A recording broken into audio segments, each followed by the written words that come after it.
Political correctness. In Orwell's 1984 book, he had a thing called Newspeak. You know, and he said, you know, when you, at this level of reality, there are many other levels of reality, we won't go there today, though I do, but at this level of reality, we think in words. You have a thought, you think it in words. When you reduce the language available through political correctness, and now this you are speak in text language and stuff, you are, as time passes, what we call time anyway, you are suppressing the amount of words to describe your own thoughts, never mind your own views.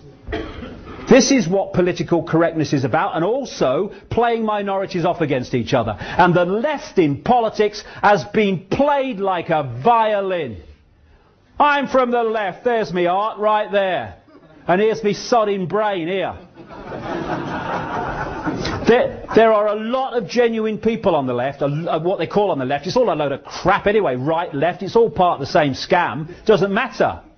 You know, you go far enough right, you meet yourself on the left coming back. The same bloody thing. There's some genuine people who want to do genuine things, but they've been scammed. And one of the scams is supporting political correctness. You can't upset somebody. Well, maybe they deserve to be upset. I'm upset that I can't have my view. Okay, that's not political correct. You know, I've got a hand that's completely knackered through arthritis, right? The only thing I can do with my hands is type with those fingers, very little else, right? It's crippled. My hand is crippled. You want to tell me my hand is crippled? I don't have a problem with that. You know why? It's bloody crippled. But no, I'm digitally challenged.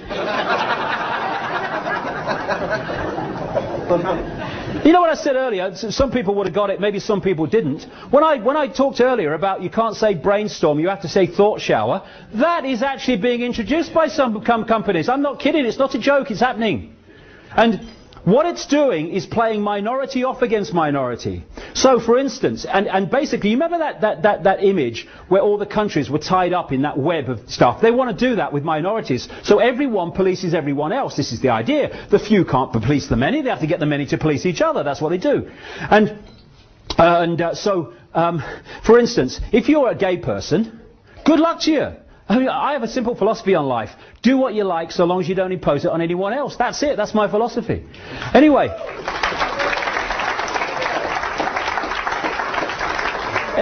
what a gay person can say, that's not politically correct, I'm taking you to a human rights tribunal for saying this about me, but then he can't say something about a black person, or he can't say something about a Jewish person, or he can't say something about an Islamic person, and the black person can't say something about an Islamic person, and so it goes on, where everyone is policing everyone else. In Canada, they've got a massive human rights scam going on, and one of them is a gay organisation took these people on, the Human Rights Commission, over political correctness, and now a woman is taking the gay people to the same Human Rights Commission, or a Human Rights Commission, because they won't let women into their gay club.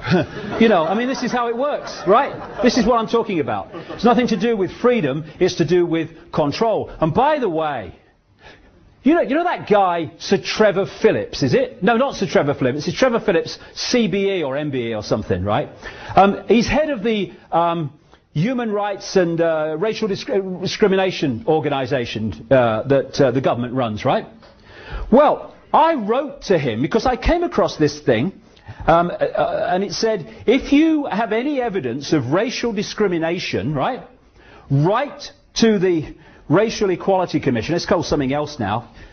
Bigger chair, more money, same thing. And if you want to report evidence or cases of racial discrimination, and we'll investigate, right?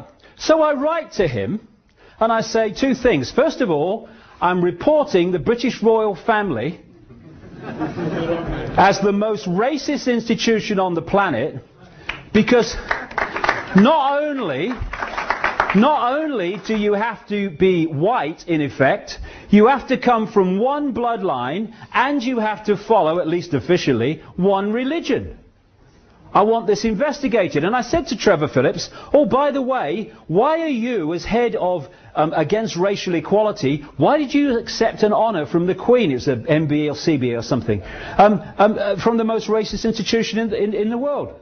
And I got this bullshit letter back from a lawyer, completely avoiding the whole question, because of course they had nowhere to go. And the bottom line was, we don't choose to investigate this, thank you very much. I love this one. That's a politically correct sign. It's perfect. There you go. And I look at the bottom, if you can't read it at the back, at the bottom in small letters it says, also, the bridge is out ahead. That's where we're going. Now, I've got to get this one. Now, you know, the theme of money. What's that got to do with Big Brother? What's that got to do with Big Brother? It's nothing to do with Big Brother. You know, there's no surveillance cameras on the pound. What's going on? David Davison talked about it. This is one of the greatest aspects of Big Brother. Let's just analyse what is Big Brother. It's control by the very few of the rest. Now, what's the greatest form of control on this planet? Money. And you ask the question. People don't ask these questions. I've asked economists this question. They can't answer me. What is money and who creates it? No. First of all, there is no money in terms of anything physical worth anything. Money is only what we are programmed to believe it's worth. Money is figures on a screen, that's it. When you go into a bank and you ask for a loan, mortgage or something, say £50,000, much more these days, £50,000, what does the bank then do? It types into your account £50,000, that's it. It doesn't print any money, doesn't mint any coins, it doesn't move any precious metal a single sodding inch. It just types into your account £50,000. From that moment, you are paying interest on £50,000 that has never, does not, and will never exist. And to get that non-existent £50,000, you have to sign over wealth that does exist. Your house, your car, your business, your land. And if you don't pay back through circumstances none of your creation, not just the principal but the interest on the loan, then they get your land and wealth that does exist and your house because you've not paid back money that doesn't exist. That is how the money system works. Because of this, the same force that I've been talking about has controlled the banking system, the pyramid within pyramid, and they've controlled the political system, and therefore laws have been passed. The fractional reserve lending is one name for them, that allows banks to lend at least, and it is at least when you follow the trail, 10 times what it has on deposit. So every time you put £1 in a bank, it can lend 10 it doesn't have to someone else. And once it's given you the £50,000, you then might go and put that £50,000 in another bank. The other bank now has the right to lend 10 times the £50,000 you've just got from this bank. And this is how it all works. Now, what's the difference between an economic boom, prosperity and all the rest of it, and a credit crunch, depression, economic depression? One thing and one thing alone, effectively. The amount of money in circulation at any time.